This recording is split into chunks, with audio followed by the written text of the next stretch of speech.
Boys, welcome to this week's wins and fails of the YouTube community. If you want to submit your takes, post them in my Discord server, !Discord in the chat, or in my YouTube description, wherever I decide to put it. Let's get started with a massive win for the Yu-Gi-Oh community as a whole. Farfa's subathon after 13 days, 15,560 subs, also known as $75,000, which I'm pretty sure he raised to like down payment his house. Congratulations to Farfa running the by far most successful subathon, and of course the most successful way to stress me out as an editor. Fun fact, when Dyer, Vlad, and Crush Cards went to YCS Niagara, Farfa didn't have a single other editor except for me. Although I got paid time and a half, oh my god, I was literally working like non-stop.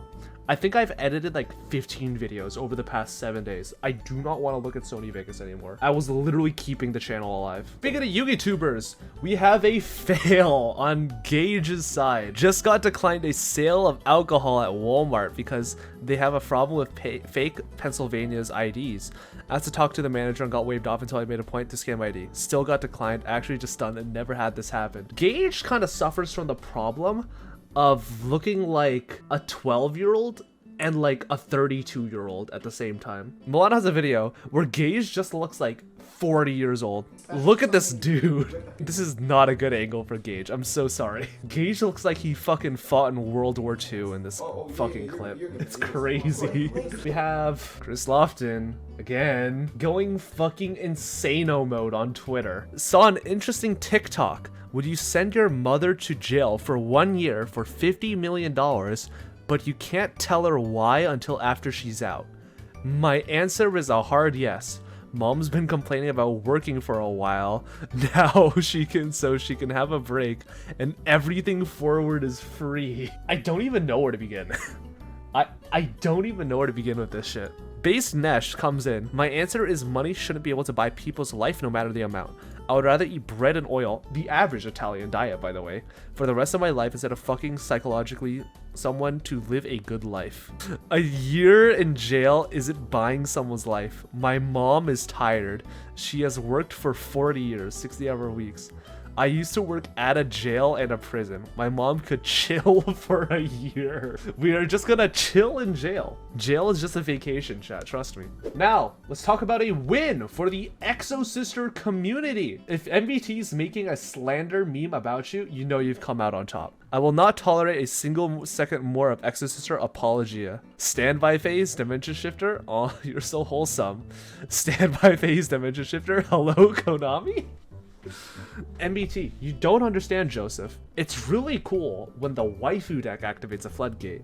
When the silly little birds activate a floodgate, I have the right to shoot you with a shotgun. We have a win for Dyer. Exactly, Dyer yugioh, with the introduction of generator support. Now, is the generator support really good? I'm not really sure. I mean, the deck basically just ends on a fucking snatch steal, which I mean was pretty good if you wanted to pretend that Crackdown was like a good card. It's okay. I wouldn't call it great. I will say, I think it's really funny that Dyer kind of shitposted Generator into existence, and then I immediately looked at one Gishki card, and Gishki support got revealed, and I just decided to never talk about Gishki again. Let's get a big fat fail to Jesse Cotton. Oh my god, this one image just kind of says it all. Khan started off Duel 2 by activating the effect of Danger Mothman, and Dai chained the effect of Dimension Shifter from his hand. And if looks could fucking kill, Jesse would be a fucking mass murderer in this picture. Jesse looks like he's gonna fucking slaughter Dai outside of the venue. Jesse looks like, I can't believe this shit is happening again. The floodgate apologist got screwed by a floodgate. Jesse, I think you really failed to understand that. How could you not be prepared for Dimension Shifter at a tournament like this? If you're playing a deck that loses to it, you should just play more outs. Speaking of Gishkis, We have a quick little win to the buyout community. To the crackheads, the Brian Chens of Yu-Gi-Oh! Vendoring. Spent a lot of money buying this shit out. 2 listings as low as $1,000. I mean, as someone who actually owned Gishki and maxed rarity at some point, I can tell you this was the biggest waste of money ever. This was the worst fucking buyout on earth. I have done buyouts before. I've done buyouts for Gem Knight Fusion Dual Terminal. I've done Gishki buyouts and none of them have stuck. And I guarantee you this one will not stick either. But it's very funny to see. So that's more of like it's a fail for vendor wallets, but it's a win for the Yu-Gi-Oh! Community as a whole. We gotta talk about this. I kinda took a fat L earlier today. Online registration for YCS Minneapolis is now open. Visit our FAQ page for registration details, COVID-19 vaccination requirements, and more. Blah, blah, blah, blah. This is the general online registration, the pre-reg. So I commented, surely no Yu-Gi-Tubers will book travel accommodations and test for an event that they will sign up for. Because for those of you who don't know, a lot of people at YCS Niagara booked flights, hotels, bought decks, tested, but decided to not register, which is fucking crazy to think about. And then, Gage, fucking swinging out of left field, haven't you booked travel accommodations for events you can't even participate in before? And fucking ratioed me into hell and back. Look, just cause I wanna go to events in the general premise area to see my friends and stay off the venue and any properties. Konami, if you're watching, I was never at any OTS event. It was a pretty small tweet for a bit. Maybe hovering like 70 likes to like 100 likes on Gage. And then the motherfucker MBT rolls in. Incredible work. I'm so proud I could cry. And this tweet blows up my phone during locals. And then I got fucking ratioed as well. I think I should probably log off Twitter for the rest of human life. Speaking of Stevie L's, guess what? Fellow VTuber, friend, streamer, Jade Novanis hit partner. Where's my partner, Twitch? I have waited for weeks, months. Twitch has still not gone back to me. Swear to God, Twitch, what am I doing wrong? My viewership is good. My YouTube content is good. My fucking cock is massive. Like, what else do you need? Do you need me to fucking go down to your offices in San Francisco and give fucking Jeff Bezos the fucking gawk? Massive L for those who invested in Starlights, but a win for the Yu-Gi-Oh! Community as a whole.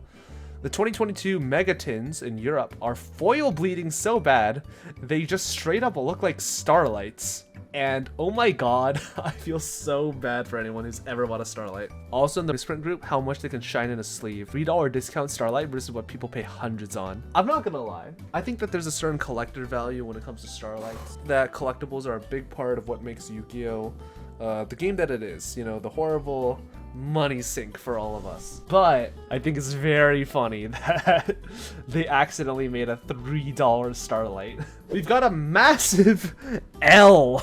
The biggest fail on planet Earth for Joseph Rothschild, aka MBT, who appeared on an episode of Duel Night, which was a YCS Niagara special, and they decided to use a full body shot. When you include the full body, that includes the feet, and people went a little silly with their edits. Like Farfa put MBT sitting on the lap of Eldritch the Golden Lord. MBT was chilling out on the side of a dimensional shifter. Kit and MBT on their trip to the Grand Canyon.